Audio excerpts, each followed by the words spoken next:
Abram comigo a Escritura, exponha para mim, Lucas, faz favor, o livro do teu xará, que era médico, diferente de você. Dr. Lucas, capítulo 5, verso 17. Evangelho segundo São Lucas, capítulo 5, 17. Nós vamos colocar aqui no telão o texto para você nos acompanhar. E preste atenção. Evangelho de São Lucas, capítulo 5, verso 17. Ora, aconteceu que num daqueles dias estava Jesus ensinando e achavam-se ali sentados fariseus, mestres da lei, vindos de todas as aldeias da Galiléia, da Judéia e de Jerusalém. E o poder do Senhor estava com Jesus para curar. Vamos repetir esta última frase? E o poder estava com ele para... Vamos repetir novamente. E o poder do Senhor estava com ele para curar. Muito bem. Vieram então uns homens trazendo em um leito um paralítico, e procuravam introduzi-lo e pô-lo diante de Jesus. E não achando por onde introduzi-lo por causa da multidão, subindo ao eirado, o desceram no leito, por entre os ladrilhos, para o meio, diante de Jesus. Vendo-lhes a fé, Jesus disse ao paralítico: homem, estão perdoados os teus... Vamos repetir em voz bem alta. Homem, posso ouvi-los melhor? Os teus pecados. E os escribas e fariseus arrazoavam, dizendo: quem é este que diz blasfêmias? Quem pode perdoar pecados, senão só Deus? Jesus, porém, conhecendo-lhes os pensamentos, disse-lhes: que arrazoais em vossos corações? Qual é mais fácil dizer: estão perdoados os teus pecados? Ou levanta-te e anda? Mas para que saibais que o Filho do Homem tem sobre a terra autoridade para perdoar pecados, disse Jesus ao paralítico: eu te ordeno, levanta-te, toma o teu leito e vai para casa. E imediatamente se levantou o paralítico diante deles, e tomando o leito em que permanecera deitado, voltou para casa glorificando a Deus. Todos ficaram atônitos e davam glórias a Deus, possuídos de temor, diziam: hoje vimos prodígios. Amém? Espírito Santo, abre os olhos do nosso coração, para a gente discernir, entender, compreender a verdade que tens separado nesta noite para edificar, consolar e exortar o nosso coração.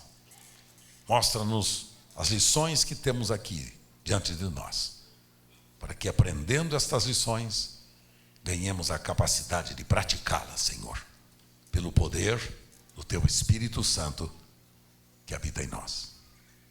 Amém. Amém, queridos? Eu quero deixar com o coração de vocês hoje a grande resposta do segredo do coração de Deus para mim e para você, no que diz respeito a no que consiste a vida humana. E nós, como cristãos que somos e que temos aprendido a conhecer a graça de Deus, em quem e em que podemos depositar nossa fé? E depositar a nossa fé de acordo com Qual o propósito e em que sentido? Colocarmos a nossa fé em quem, por quê e para quê? E se nós queremos em verdade conhecer o plano soberano de Deus, o nosso Pai, é tão importante a gente saber qual a intenção dele na sua obra criacional. Quando ele criou a mim e a você, ele criou-nos com um propósito. E é tão importante que a gente saiba para qual propósito fomos criados. Qual a intenção do coração do nosso Pai quando ele criou a mim e a você? Você sabe qual foi a intenção dele ao ter criado a mim e você? Sabe por que ele nos criou? Sabia ou não? Não. Romanos, vamos ver o que diz a Bíblia, senão a gente fica dizendo bobagem. Romanos capítulo 8, verso de número 29, preste atenção. Olha só, porque sempre é bom a gente evitar que os nossos palpites estejam fora do contexto bíblico, fora da palavra de Deus, senão a gente diz bobagem. Entendeu, pessoal? Por isso que é importante vocês conhecerem as Escrituras. Porque disse Jesus, a gente erra por não conhecer as Escrituras e nem o poder de Deus. A gente fala bobagem. Então vamos ver o que é que o Senhor nos diz. Porquanto, aos que de antemão conheceu, também os predestinou para serem conformes à imagem de seu Filho, a fim de que o seu Filho seja o primogênito entre muitos irmãos. Vamos então descobrir agora juntos qual o propósito para o qual você foi criado. Por que é que Deus criou você? O que está escrito? Predestinou, quer dizer que destinou antecipadamente na criação, quando ele nos criou com um propósito, com um projeto. Você não é uma criação ocasional, acidental. Houve um acidente no céu, houve um acidente lá, e aí então surgiu você. Não, senhores, não, senhoras. Eu e você fomos criados com um propósito. Também nos predestinou para sermos o que mesmo? Conformes. O que é conformes? De conformidade, segundo a imagem dele. Fomos criados para sermos de conformidade com a imagem dele, sermos parecidos com ele, a fim de que ele seja o primogênito. Primogênito quer dizer primogenitor, quer dizer o primeiro de uma geração, de uma nova geração de homens e mulheres criados à imagem e semelhança de Deus. Então você não é uma criação acidental de Deus. Você não surgiu por acaso. Você surgiu com um propósito, com um projeto. Deus tinha um projeto para você. E qual é o projeto que ele tinha para você? De você ser alguém parecido com o primogênito. Quem é o primogênito? Primogênito é o primeiro de uma geração. Quem é o primeiro de uma nova geração? Chama-se Jesus. É o primeiro, é o Filho de Deus amado, que gerou outros filhos, tornaram-se irmãos de Jesus e filhos amados de Deus. Então, como filhos amados de Deus, como irmãos de Jesus, eu e você fomos criados para sermos semelhantes a Jesus, parecidos com Jesus. Pense nisso. Hoje eu estou cheio de circunspecção, não é não? É melhor eu assim, viu? Melhor eu assim. Que nessas últimas 24 horas eu preguei 4 vezes. Então, vocês imaginam que eu não costumo pregar na base da falta de convicção. Quando eu falo com convicção, porque eu tenho provado, experimentado o poder daquele que veio habitar em mim e em você. Então, mas deixa eu dizer para você, você foi criado para ser parecido com Jesus. O que é que a sua esposa acha disso? Ela acha que é verdade? Ela diz assim: eu vivo com um marido que me ama como Jesus me ama.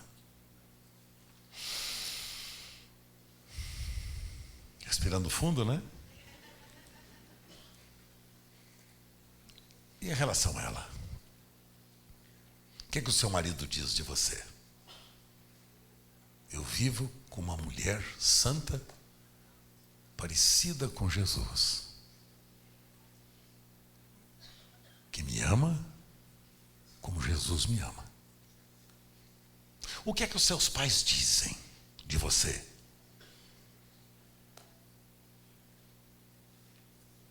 Este é o meu filho amado, tão parecido com Jesus, obediente, fiel, leal, santo, correto, que me faz lembrar Jesus. O que os seus filhos dizem de você? Qual é a opinião que seus filhos têm a seu respeito? Aí está o meu pai, que ama tanto a minha mãe, que me faz lembrar de Jesus amando a sua igreja. Aí está minha mãe, que ama tanto a meu pai, que me faz lembrar a igreja que ama e se submete a Jesus. Esse é o texto de Efésios 5:22 que eu estou citando. Aí está o meu filho, tão parecido com Jesus. Aí está o meu pai, tão parecido com Jesus, que cuida de mim, que trabalha para que eu seja parecido com Jesus e faz de mim um discípulo de Jesus. Qual a razão da nossa existência? Nascemos para ser parecidos com Jesus. Agora, deixa eu lhes fazer uma pergunta. O que é que destruiu esta imagem? O que destruiu esta imagem? O que destruiu esta imagem dos semelhantes a Jesus que nós deveríamos ser? O que destruiu esta imagem? O quê? O pecado. Quem disse isso para vocês? Quem disse isso para vocês que foi o pecado? Quem falou? A Bíblia, a palavra de Deus. Porque o salário do pecado é a morte. Então, o pecado nos matou a imagem e semelhança de Deus. Por um homem entrou o pecado no mundo, diz o apóstolo São Paulo aos Romanos, e pelo pecado a morte. Por isso a morte passou a todos os homens. Por isso todos os homens pecaram e destituídos ficaram da glória de Deus. Quer dizer, nós perdemos a glória de Deus. O que é a glória de Deus? É a sua imagem. É a imagem de Deus que na criação nos foi dada. A imagem de Deus. Nós perdemos a imagem de Deus e ganhamos a imagem do pecado. O que é pecado? Pecado é desejo voluntário de desobedecer à vontade de Deus. Pecado não tem um catálogo. O que é pecado? Pecado, isto aqui é pecado, isso aqui não é.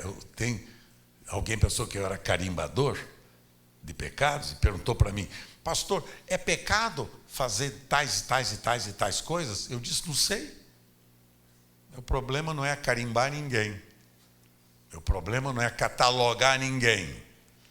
Meu problema é saber se a sua atitude e a sua prática vai promover a glória de Deus.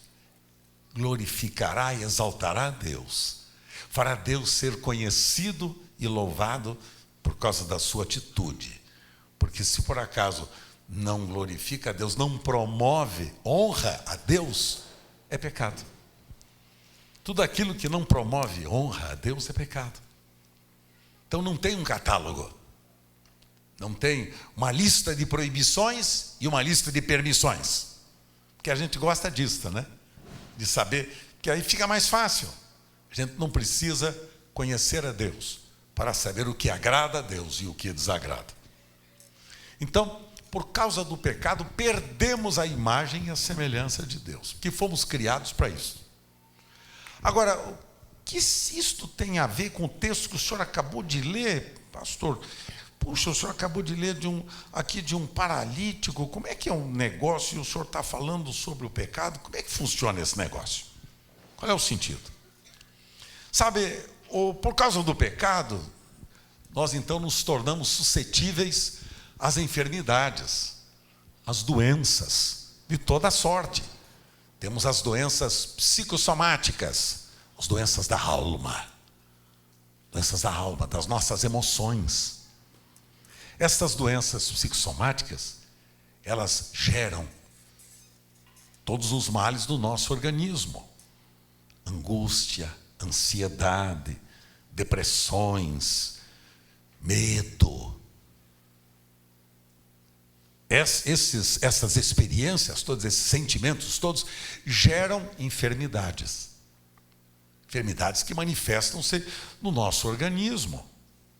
Enfermidades que manifestam ou no nosso estômago, no nosso aparelho digestivo.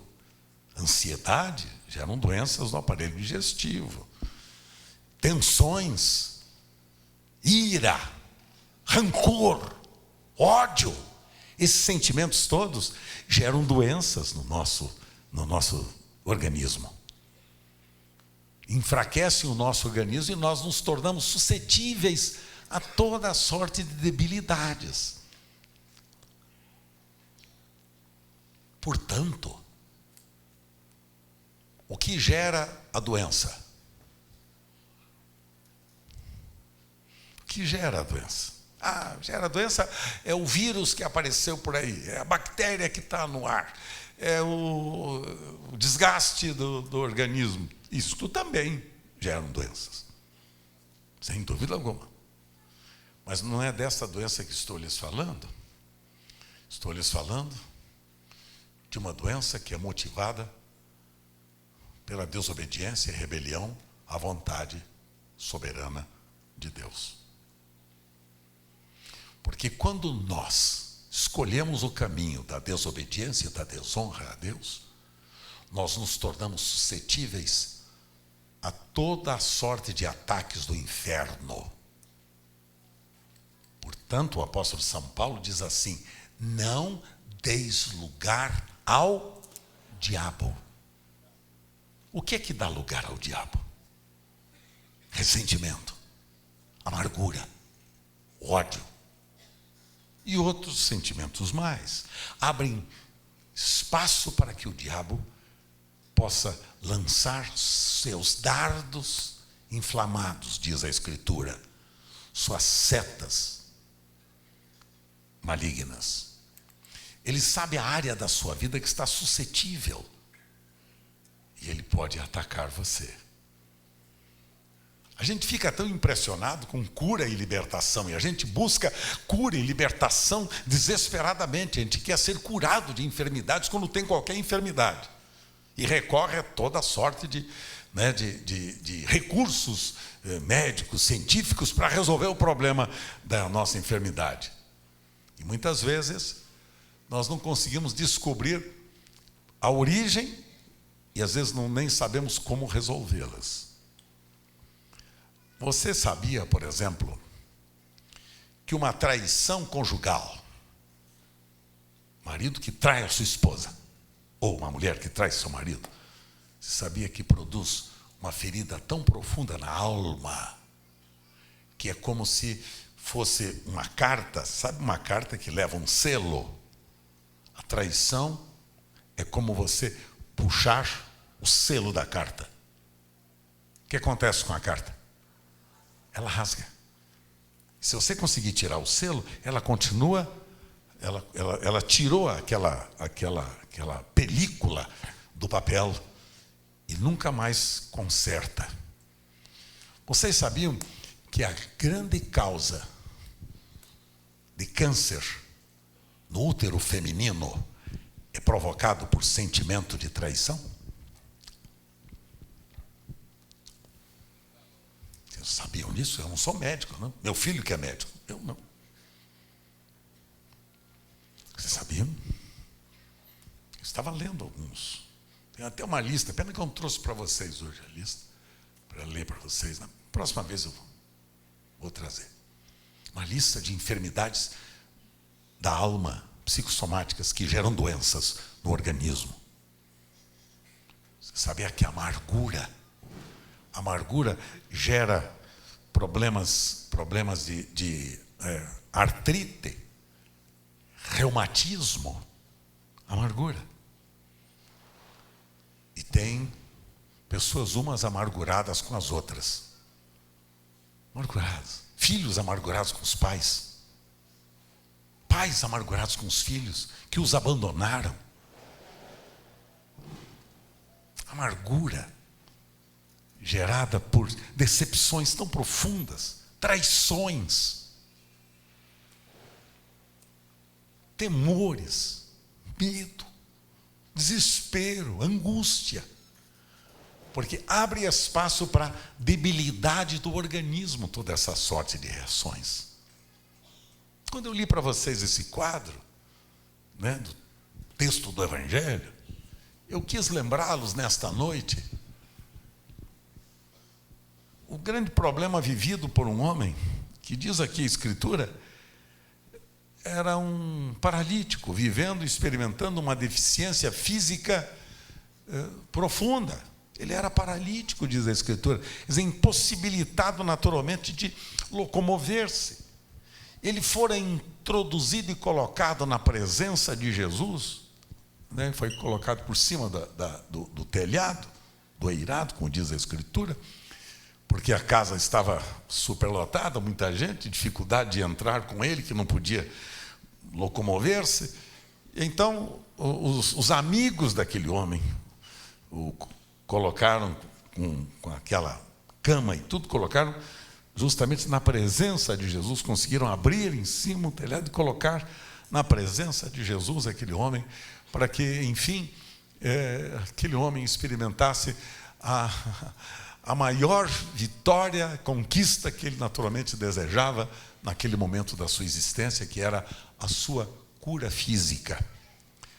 Ele fora lá exatamente em busca da cura física, e os seus amigos estavam exatamente trabalhando para que ele experimentasse a sua cura e a sua libertação física.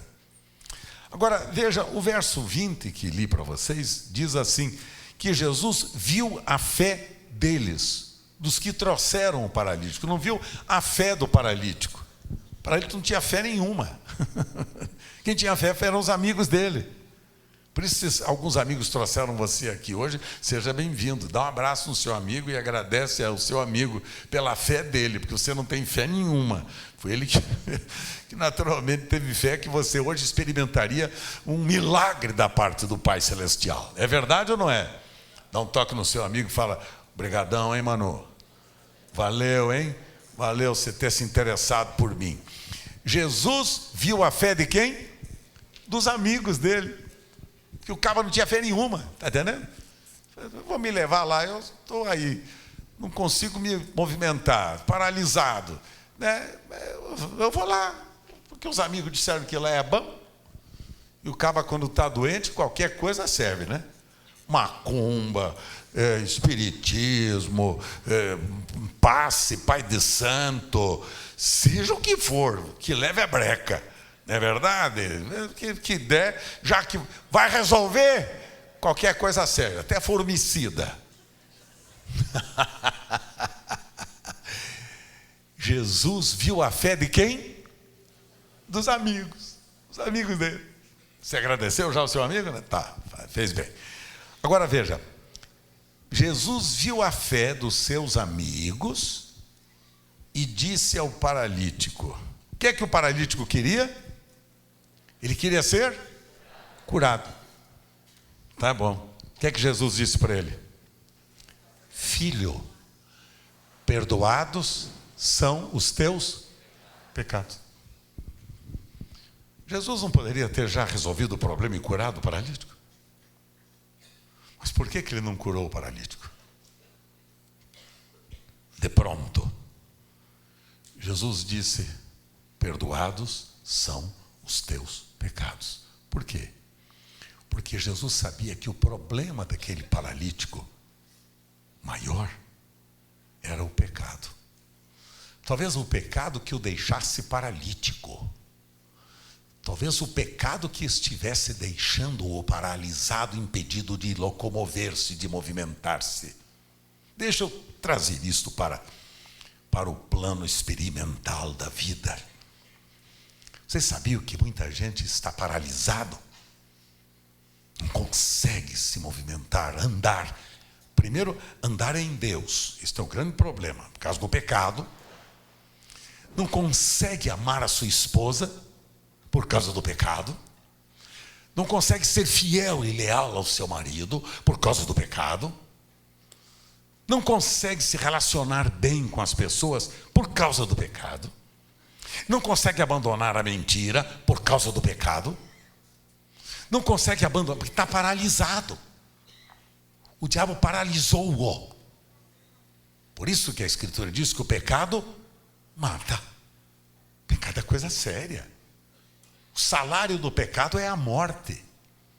Então, a pior de todas as paralisias é aquela que o pecado promove. Há pais que estão paralisados, não são capazes de amar seus filhos, cuidar deles. Não me refiro a pagar a escola para eles, que isso é a sua obrigação. Não é isso que eu falo. De inclinar-se aos filhos. Eu conheço filhos que reclamam que seus pais nunca lhes deram um beijo, um abraço, e nunca lhes disseram: filho, eu amo você. Você sabia disso?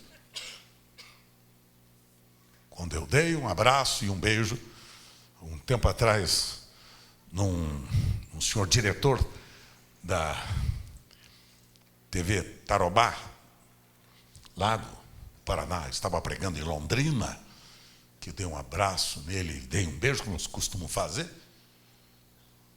Ele me chamou na casa dele para eu jantar na casa dele no dia seguinte. Eu fui jantar na casa dele. No dia seguinte, eu e Sueli fomos lá, uma casa bonita também. Né? Ele me recebeu, sentou-se comigo. Ele disse: o senhor sabe por que eu chamei-o aqui? Eu disse: não, porque o senhor queria me dar uma refeição. Legal, né? Caso do diretor da TV Tarobá, deve ser um rango legal, está entendendo? Deve ser uma comidinha boa. Ele disse: eu trouxe aqui o senhor hoje, primeiro para lhe dizer o seguinte: muito obrigado pelo abraço que o senhor me deu ontem.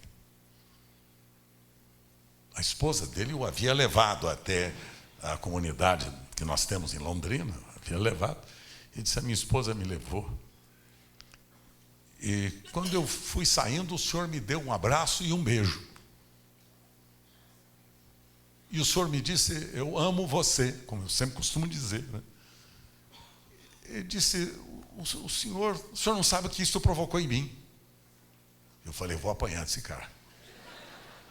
Entendeu, Edson? Falei: agora chegou a minha vez. Eu disse: pois não. Ele disse o seguinte: ele estava sentado, ele levantou a calça, levantou e mostrou a perna dele era toda furada, assim, tinha, sabe, furo que fica, cicatriz de furos. Ele disse: eu queria dizer para o senhor uma coisa. Meu pai nunca me deu um abraço. Meu pai nunca me deu um beijo. Meu pai nunca disse que me amava. E o senhor sabe como é que eu era corrigido pelo meu pai?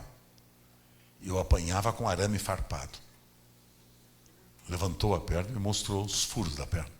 Isso era assim que meu pai me corrigia.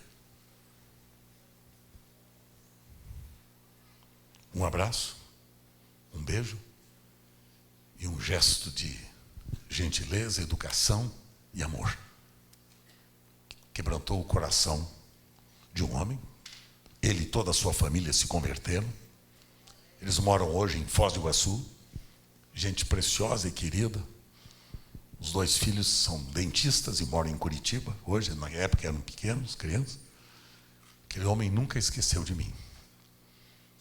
Sempre que nós nos encontrávamos, ele dizia: o senhor foi responsável por um abraço e um beijo que salvou a minha vida. Aquele homem era paralisado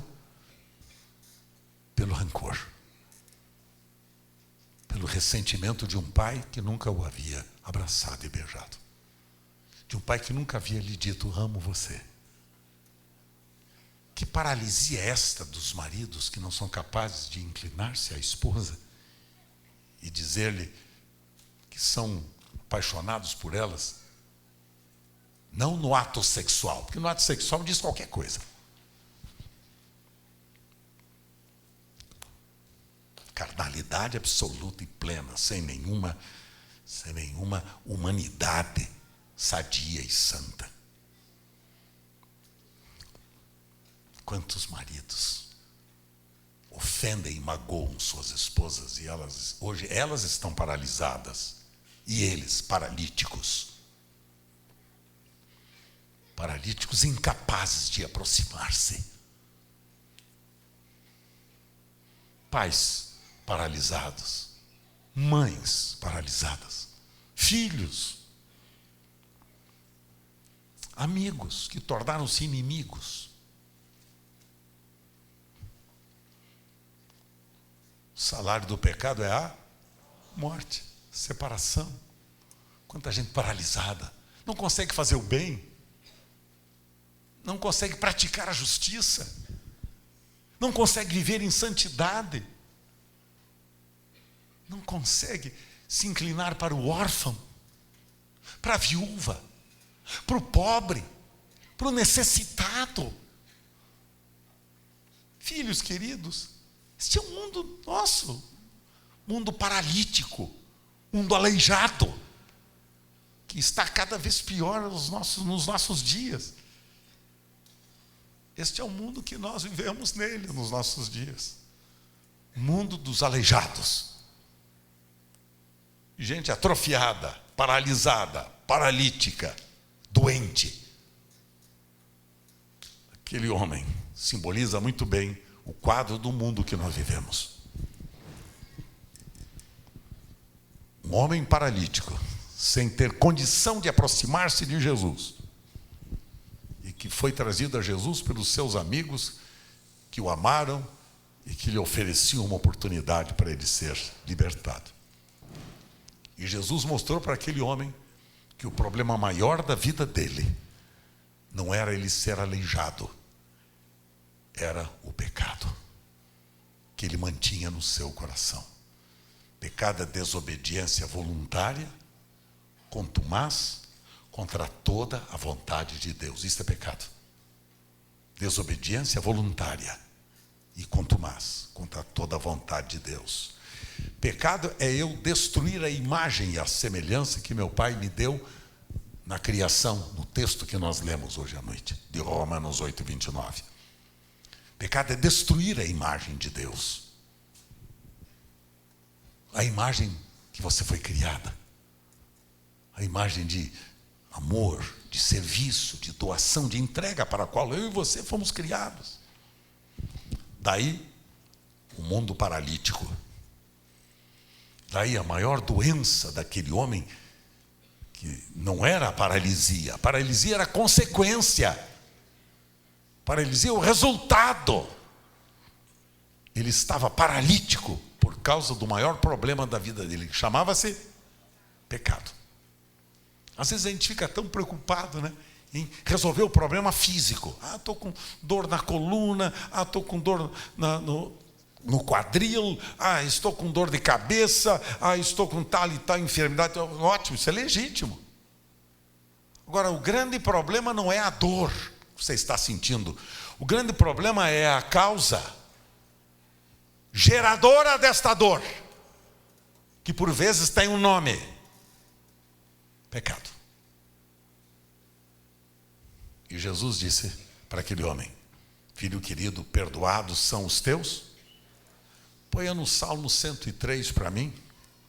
103, verso de número 7. 103, 3. Desculpe. Salmo 103, verso 3. Olha só. Que dizia o salmista. Vamos repetir juntos? É Ele quem perdoa todas as tuas. E então? Sara todas as tuas enfermidades. O que é que ele faz? Perdoa pecados. Perdoa pecados. E cura enfermidade. É nesta ordem. É nesta ordem. É primeiro perdoa pecados e cura enfermidades. É esta a ordem bíblica que eu conheço. Ele perdoa a mim e a você da fonte geradora, causadora de todo o pecado. Quando Jesus vai ao tanque de Betesda, Evangelho de João, capítulo 5, lá está um homem que há 38 anos estava enfermo, paralítico, e procurava desesperadamente ajuda para ser lançado no tanque de água, lá no tanque de Betesda, para ser curado, segundo a crendice popular. E não encontrava ninguém para lançá-lo no tanque. Jesus vai até ele e faz uma pergunta para ele: você quer ser curado? Um cara que está 38 anos paralítico, você acha que não perguntar se quer ser curado? Jesus, que conversa é esta, Jesus? Claro, ele está aí porque ele quer ser curado. Aí então Jesus tentava motivar com isso a fé daquele homem e o real conhecimento da verdadeira necessidade deste homem. Depois de Jesus tê-lo curado, sabe o que Jesus diz para ele?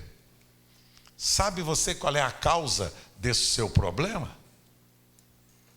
Jesus diz assim: agora vai e não peques mais, para que não te aconteça coisa pior. 38 anos paralisado, o que vocês acham? Tem coisa pior? 38 anos tendo que depender dos outros para tomar banho, para fazer as suas necessidades, pessoais e tudo mais. 38 anos. Jesus mostra para ele o seguinte: que ele esteve naquela situação 38 anos por causa de um problema comum a todos nós, chamado pecado. Jesus disse: filho querido, para você nunca mais voltar a ficar enfermo como você esteve esses 38 anos, vai e não peques mais, para que não te aconteça coisa pior. Jesus mostrou para ele que a causa geradora daquele problema tinha um nome, chamava-se pecado. Ontem eu falei com um grupo de homens de honra, falei com eles ontem, lá no encontro deles, 262 homens. 264? É isto? Faltou 2. Obrigado. Os caras são detalhistas. 264,5. Que tinha um barquinho lá, cara. Tá, valeu. Sabe o que me fiquei impressionado? Porque eu descobri uma estatística que o meu amigo Catalani me ajudou a conferir, uma estatística feita pelos pesquisadores, aqui das nossas redes sociais, da G1 e da Google. Pesquisadores chegaram o seguinte resultado: entre 10 pessoas na nossa sociedade moderna, entre 10 pessoas, entre homens e mulheres, 7 são escravas. 7 são escravas. Os que estavam lá, lembram? Obrigado, lembrou. São escravas da pornografia.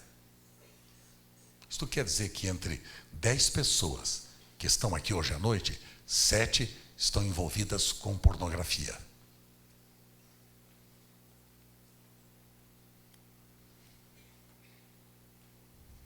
Homens e mulheres. Mas, da onde que o senhor conseguiu isso? Vá lá no Google. Vá no G1. Dá uma olhada lá sobre pornografia. E você vai encontrar lá alguns detalhes muito interessantes sobre este tema, que eu acabei descobrindo, né, através do meu amigo Catalani, para a tristeza do meu coração, mas que foi muito útil. E o Google diz assim: pornografia mata. Estatísticas apontam que 30% de homens chamados cristãos estão presos à pornografia.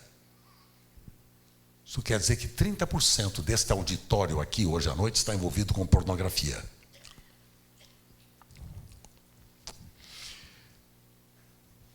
Segundo o site de pornografia, que é mais acessado no Brasil, o site chamado Sexy Hot, sexo quente.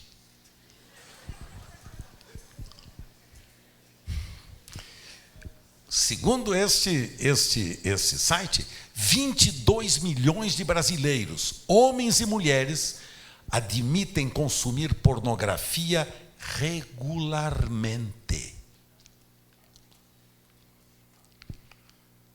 76% deste público são homens. O restante, mulheres. Conclusão do Google: pornografia vicia, escraviza, destrói e mata. Vicia, escraviza, destrói e mata. E o celular, saibam vocês, é o veículo mais utilizado para o consumo pornográfico. O seu celular. Esse celularzinho que você faz questão de mantê-lo na sua mão o dia inteiro. Este é o instrumento que tem levado as pessoas a consumir este material pornográfico, tornando as pessoas escravas da pornografia. Do total de homens, desses 76% dos homens, 58% são jovens até 35 anos. Jovens até 35 anos. 69% desta população, de jovens até 35 anos, são casados e têm uma relação estável com a sua esposa. Que aliado naturalmente ao seu casamento estável, procuram aventura através do celular com outras pessoas. 49% tem ao menos ensino médio e 40% tem curso superior completo. Quer dizer, isso quer dizer que é suscetível a todos. Porque o pecado é para todo mundo. O pecado serve para todo mundo. Isto quer dizer que nós estamos hoje diante de uma realidade. Quando eu fiz ontem esta apreciação com um grupo de homens, 264 homens, porque lhes falei ontem sobre Acã e o seu pecado. Lhes falei a respeito de Acã, que resolveu tomar o caminho da rebelião contra a vontade de Deus, segundo o seu próprio interesse. Deus disse: não toquem nada de Jericó, que é uma cidade maldita, destruam, consumam e não tomem nada, porque tudo que havia naquela cidade havia sido consagrado a ídolos, a demônios. E Deus está dizendo: isso não serve para o meu povo. Mas Acã resolveu fazer o seguinte: ele resolveu ficar rico, resolveu acertar a sua vida e o seu futuro. Ele entrou em Jericó e pegou uma capa babilônica, capa que era bordada a ouro e com prata. Ele disse: estou feito na vida. Essa capa aqui, finíssima, nunca vou conseguir uma capa igual a esta aqui. Pegou a capa babilônica, pegou as moedas de prata para garantir o seu dia a dia daquele ano e tomou algumas barras de ouro para garantir seu futuro. Sabe o que ele fez? Embrulhou tudo isto dentro da sua capa, colocou debaixo do braço e olhou para a direita E olhou para a esquerda, e olhou para frente, olhou para trás e falou: tranquilo, ninguém está vendo.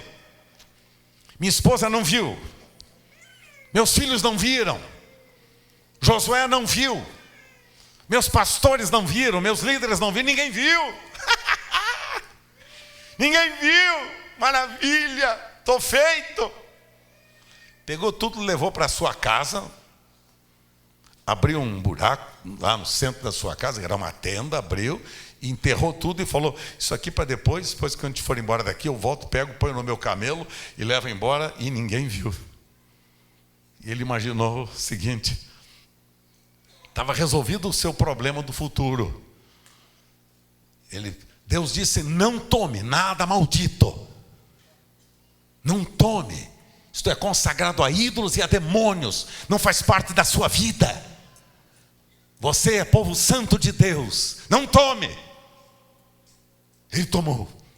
Parecido com a nossa atitude nos nossos dias. Deus diz: não tome. Eu digo: ninguém está vendo. Quem é que está vendo o meu celular? Quem é que está vendo o que eu estou consultando? Quem é que está vendo o que eu estou fazendo? Ninguém precisa ver. Ninguém precisa saber. Ele faz mais ou menos como Acã.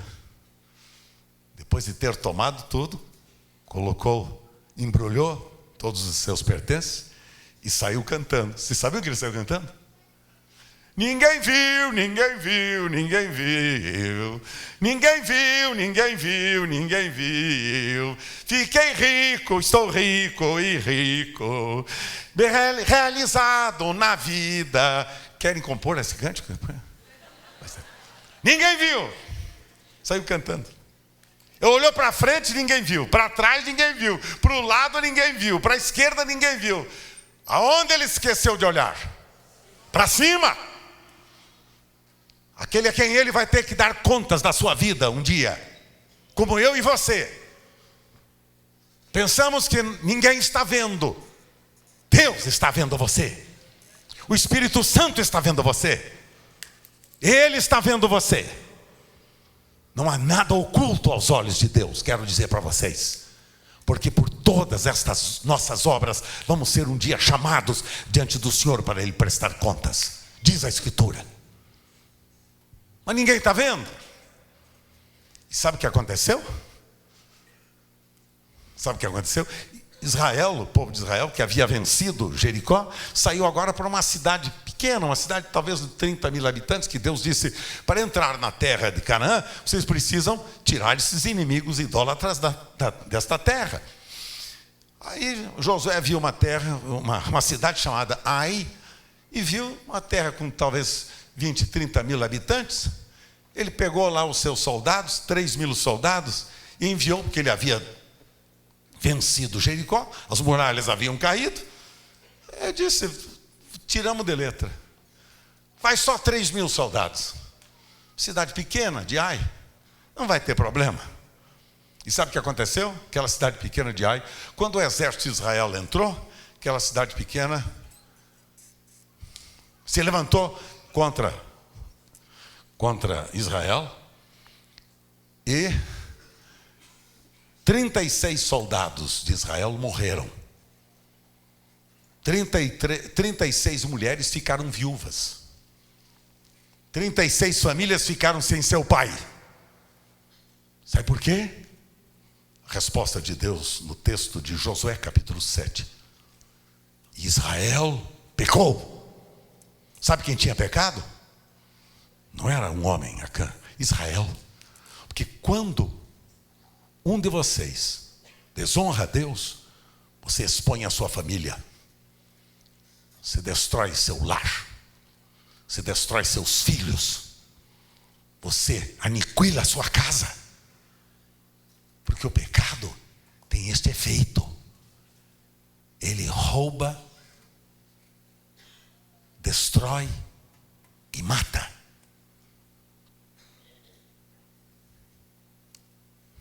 Israel fugiu de um exército simples de Ai. E Josué foi reclamar diante de Deus. E Deus disse: Israel pecou. Porque quando um de nós pecamos, Nós que estamos ligados ao corpo de Cristo, à igreja de Jesus, nós afetamos toda a igreja de Jesus. É como o organismo. Quando você machuca o seu braço, você afeta todo o seu organismo. Quando você quebra o antebraço, se prejudica todo o seu organismo. E todo o organismo se movimenta para poder agora cuidar. Assim é com a igreja de Jesus, o corpo de Cristo. Nós não somos um clube, não, filhos. Nós somos a família de Deus, viu? Se você pensou que aqui era um clube, você entrou em lugar errado. Se você pensou que aqui era clube, você está em lugar errado. Aqui não é clube, não, senhores. Aqui é a família de Deus. Onde o seu problema é o meu problema. Onde o seu pecado é o meu pecado. Onde a sua rebelião afeta a mim. Afeta a sua esposa, seu marido, seus pais, seus filhos, sua família. Sim, senhores. Por isso que Jesus disse para aquele paralítico: perdoados são os teus pecados. Porque o problema daquele paralítico era o pecado. Tanto quanto o problema do paralítico lá do tanque de Betesda. Jesus diz a ele: não peques mais. Com a mulher pecadora que havia sido encontrada, né, pelos seus acusadores e queriam eles apedrejá-la. Jesus disse: se vocês não têm pecado, atirem esta pedra. E disse para aquela mulher: filha, perdoados são os teus pecados. Filha, vai e não peques mais. Porque o problema daquela mulher era o pecado. O problema da humanidade é o pecado. O problema do paralítico era o pecado. O problema do ser humano é o pecado. Porque o pecado é que rouba a imagem e semelhança de Deus. O pecado torna você escravo. O pecado destrói sua família. O pecado arrebenta com o seu casamento. O pecado tira a paz do seu coração. O pecado faz de você uma pessoa doente, desequilibrada mental. E tem gente que pensa que só recebe a oração para ser curado, está tudo resolvido na vida. Não está. Se tivesse só resolvido a cura, Jesus não teria dito: não peques mais, para não te aconteça a coisa pior. Você está curado, pronto, resolveu o problema. Não, senhor, está curado. Se você voltar à prática do pecado, você vai se tornar tão doente ou mais do que você era. O que Jesus ensinou: que o homem que entrega-se a Jesus, sua casa fica varrida, vazia e adornada. Quer dizer, fica a casa limpa, perdoados são os pecados, a casa limpa, mas a casa está vazia. Então Jesus disse que quando o diabo, nosso adversário, vê aquela casa vazia, volta, examina como está aquela casa, ela está vazia, ele vai e traz 7 espíritos, 7 demônios piores do que ele, e vão habitar naquela casa. E disse Jesus: e o estado daquela casa, o seu último estado, e o estado daquela casa será maior do que o primeiro. Casa varrida, vazia, adornada. Então tem gente que luta para ficar curado da enfermidade, quando a sua alma está doente. E a enfermidade física pode ser curada, claro, eu conheço. E sei que isso é verdade. É o mandamento de Jesus. E imporão as mãos sobre os enfermos e os curarão. Esta é uma igreja que crê em milagres. Vocês viram aqui um dos meus amigos, pastores, que passou por aqui a semana passada, abençoando vocês. Graças a Deus por isto. Mas quero dizer, não quero que fique só nisto. Nós temos que tratar com a causa e não com o efeito. E a causa chama-se pecado. E quando eu fiz o apelo ontem, lá naquele encontro, 264 homens, aproximadamente 150 daqueles homens, saíram dos seus lugares, vieram à frente chorando e quebrantados, confessando os seus pecados. Confessando os seus pecados. Isso trouxe para o meu coração gratidão a Deus. Chorando, quebrantados. Um ambiente importante, que só estavam eles mesmos, não tinha lá nem filho, nem mulher, nem ninguém. Porque o homem é muito metido, sabe? O ser humano é assim, ele é muito, né, metido, muito vaidoso, orgulhoso, melhor, a palavra certa é orgulhoso.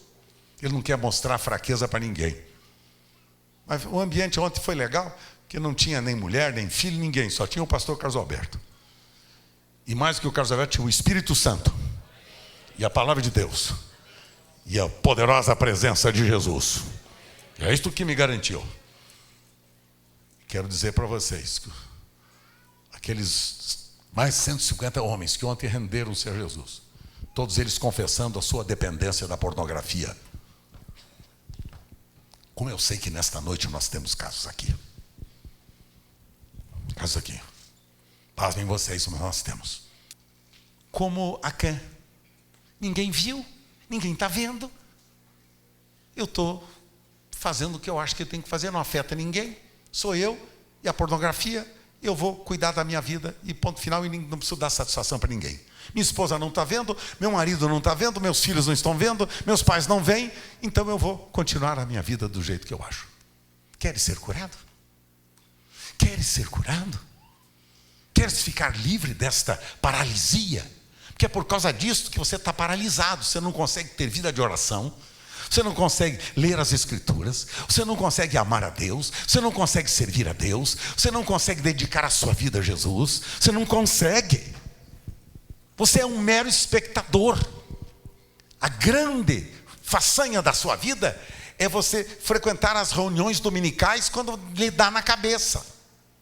Quando você não tem nada o que fazer para ouvir uma palestrinha de alguém como o Carlos Alberto, chato. Queres ser curado?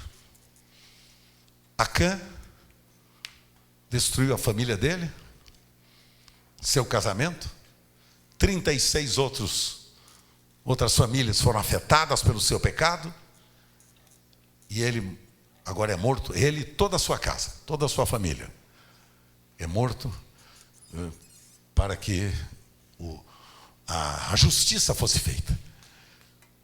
Josué manda agora que toda a família dele, segundo o propósito que Deus estabeleceu, toda aquela família arcasse com a responsabilidade de um pai irresponsável, sem temor de Deus no coração. Perguntei para você o que é que você veio fazer aqui hoje. Viu um sermãozinho do Carlos Alberto? Não perca tempo. Tem gente melhor do que o Carlos Alberto falando por aí. Perca tempo. Você veio aqui hoje à noite porque você quer ter uma experiência real com Deus, porque você quer ficar livre desta paralisia, porque você quer ter saúde, porque você quer se ver livre desta desgraça, deste vício maldito que escraviza você, que está destruindo o seu casamento, sua vida conjugal, sua vida com Deus, sua vida familiar. Você quer ficar livre hoje à noite? Pois bem, se você quer ficar livre hoje à noite dessa escravidão maldita, e você quer ser curado desta paralisia, você quer ser curado definitivamente desta paralisia, Jesus diz para você: perdoados são os teus pecados. Jesus diz para você: você quer hoje os pecados perdoados? Você quer ficar livre desta paralisia? Se você quer, fique em pé comigo agora, em nome de Jesus. Os que querem ficar livre da paralisia, fiquem em pé.